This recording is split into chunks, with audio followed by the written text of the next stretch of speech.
Hola, soy Miranda Fernández Checa y quiero hacerte unas preguntas sobre el libro que acabas de publicar, Licofrón, de la editorial Círculo Rojo y que lleva por subtítulo Diario de clase, ¿no? Eh, Pues la, sí, prim- cuando quieras, lo que tú digas. la primera que me gustaría hacerte es que ¿quién es Licofrón? Bueno, Licofrón, aparte de ser el título del libro, es un sofista de la antigüedad, un sofista poco conocido y del cual sabemos prácticamente nada, pero que tuvo, después de todo, la buena suerte de que Aristóteles lo citara, creo que 5 o 6 veces. Y lo mismo después un comentador de Aristóteles que se llamaba Alejandro de Afrodisias, unos siglos después. Y entonces, digamos que me interesaba el hecho de que Aristóteles pues se hubiera fijado en este sofista, algunos dicen que discípulo de Gorgias, que no hay que confundir con un poeta llamado Licofrón también, sino que es el sofista, y digamos que esta atención que tuvo Aristóteles por él, pues siempre me suscitó cierto interés a partir de algunas lecturas que hice en su momento, por ejemplo, de Piero Banc o de Agustín García Calvo, que lo comenta. Y al igual que te pregunto que quién es Licofrón, ¿por qué le llamas Diario de clase? Bueno, bueno, a mí me ha tocado hacer filosofía, siendo profesor de secundaria, y durante muchos años he utilizado el diario de clase como instrumento de evaluación.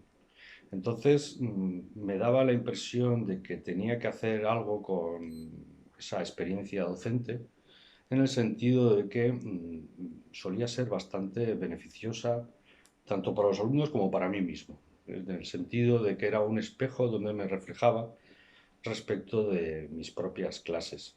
Entonces, estuve pensando mucho tiempo en cómo hacer para que esa forma de dar clase la pudiera luego yo utilizar en un artefacto literario como es el libro en cuestión. Le di muchas vueltas porque no acababa de acertar con la forma en que debía plantear el asunto. Es decir, no sabía quién tenía que contar lo que se contaba. Me parecía un poquito arriesgado ponerme en la voz de un alumno o de unos cuantos alumnos, que esa también fue otra opción. Y finalmente, pues la cosa salió como ha salido, es decir, me inventé un alumno en el cual contaba las clases de un profesor suyo en un nivel de primero de bachillerato a lo largo de un par de trimestres. Luego la cosa se fue liando, por decirlo así, por la propia lógica narrativa y aparecían o aparecieron en el libro otros alumnos, es decir, otros personajes con voz propia. ¿Vale?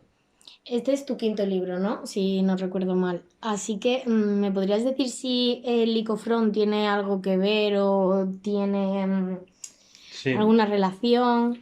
bueno, el último libro que publiqué se titulaba Los huesos de Leibniz, que yo diría que casi no es un libro, era una golosina porque era muy breve, y el anterior, El ajedrez de la filosofía. Y supongo que sí, que tiene algo que ver, es decir, hay ciertos temas que me obsesionan y que aparecen aquí en el libro. Es decir, pues aquí aparece Leibniz o aparece mi preocupación por el lenguaje y la lingüística en general, por no hablar de otros asuntos, por ejemplo, incluso el ajedrez. Y digamos que, aunque está supeditado a las clases que un profesor da durante un par de trimestres, digamos que tiene mucho que ver en el sentido de que algunos temas atraviesan mis libros anteriores y aquí tienen también su reflejo. La relación maestro-discípulo, por ejemplo, que yo creo que ya desde el año 98, una cosa así, con un artículo que luego se incluyó en el Filósofo del Océano, que se titula Posiciones del Saber, creo que viene desde ahí, por lo menos, o quizá antes, algunas de las posiciones filosóficas que mantengo. También he observado que en todos ellos aparece el género epistolar. ¿A qué te refieres? Bueno, pues sí, Cuando... esto es un poquito gracioso porque igual que Berlanga en sus películas siempre hacía que uno de los personajes dijera la palabra austrohúngaro, pues a mí me da la impresión de que casi por coquetería hago que el género epistolar aparezca en los libros. En El filósofo del océano recuerdo una carta aparece una carta que escribía don Ezequiel de Olasco a la Argentina, que luego reproduje en el libro. El descrédito de los quilates es un intercambio de cartas. En el ajedrez de la filosofía también hay alguna mención y los huesos de Leibniz es una epístola ficticia entre unos y otros. Y aquí en este mismo Los huesos de Leibniz también aparece una carta que es absolutamente auténtica. Así que sí, en cierto sentido es una coquetería, pero también tiene que ver con el hecho de que me siento muy cómodo cuando sé quién es aquel al que dirijo aquello que digo. Y eso solo el género epistolar lo puede hacer. Es decir, hablar para todo el mundo como si fuera un divulgador, pues no es algo que a mí digamos, me convenza demasiado. Y volviendo a lo que viene siendo el diario de la clase, que no se parece demasiado a lo que suelen ser las clases convencionales de filosofía de bachiller. Es más, yo he estado en dichas clases el año pasado y el anterior y no tienen completamente nada de parecido. Bueno, eso supongo que depende del talento y el talante del profesor en cuestión. Evidentemente, esto es una recreación, es decir, aunque prácticamente todos los ejemplos y todas las explicaciones que se dan en el Licofrón, digamos, proceden de algunas clases mías, desde luego no proceden en el mismo orden, ni en el mismo sentido, ni con tal intensidad. Aquí ha habido que hacer un esfuerzo de densidad para que la cosa mantuviera el interés. Es decir, que incluso la brillantez en algunos momentos del maestro, pues por decirlo así, no es tal.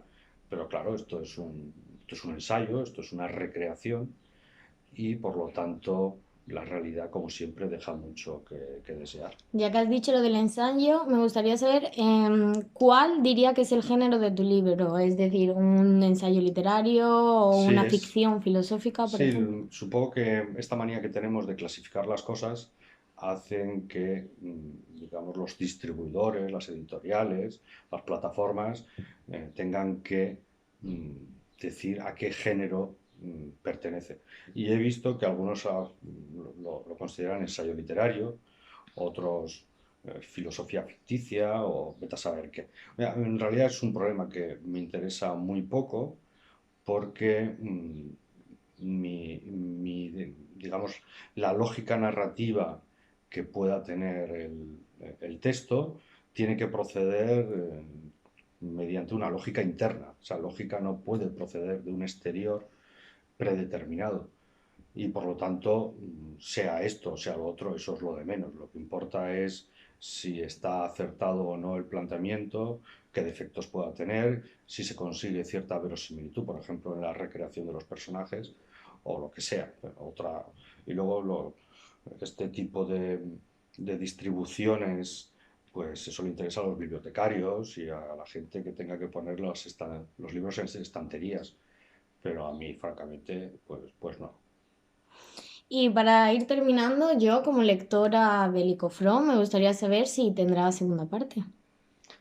Pues sí, ahí no era algo que tuviera previsto de antemano, pero por lo que hemos dicho antes de la lógica narrativa, mm, digamos, parece que exige que las aventuras de los personajes continúen en un segundo curso. Y de hecho he empezado a escribirlo con la misma técnica anterior, es decir, me tomo la molestia de escribirlo a mano como si estuviera imitando, bueno, de hecho, está haciendo el mismo esfuerzo que podría hacer un alumno en su clase o en una de mis propias clases, y estoy inventándome una historia para que Clitofonte y Miranda, que son dos de los personajes junto con el maestro, prosigan en un segundo de bachillerato su formación filosófica. Pues muchas gracias. A ti.